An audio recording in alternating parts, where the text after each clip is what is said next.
The massive transformational purpose, or MTP, of the Exponential Organization Foundation is actually migrate society to abundance.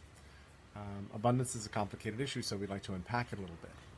Partly, we don't mean consumerist abundance. We don't mean the appearance of abundance because there's a lot of products on a lot of shelves in a lot of markets necessarily, which leads to surplus, which leads to waste, which leads to a whole series of issues we know about. We really mean abundance in a series of other ways, beginning with the abundance that can be created through exponential change. The idea that you can move, you can take idle assets and put them in marketplaces through the sharing economy. You can suddenly create enough funding for a venture through crowdfunding instead of having your loan denied at multiple banks. That you can create a cryptocurrency that creates an abundance of value that moves around marketplaces.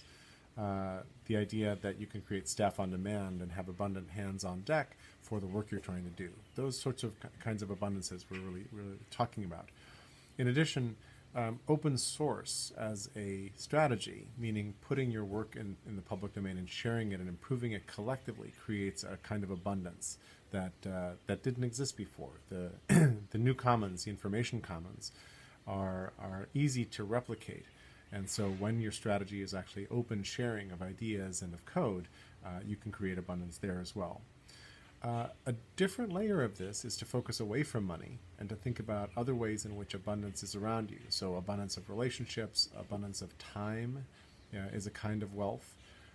So when you're rethinking how you actually live in the world and how you see things and what you're judging things by, you can open up abundance as well. And then a lot of institutions create artificial scarcity. So how do we rethink institutions so that they generate abundance and work through abundance?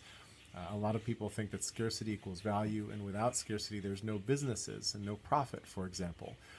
And we think that actually there can be very nice profitable businesses atop the commons while creating abundance. Open source software is a very nice example of this.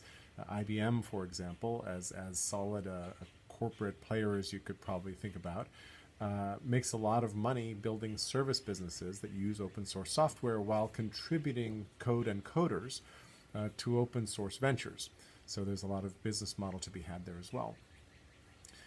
Abundance doesn't necessarily need to mean surfeit. It doesn't need to mean too much. So there's a notion here also of plenitude, of enough, of figuring out when abundance is enough for you and when in fact what it does is spill over so that everybody around you has enough.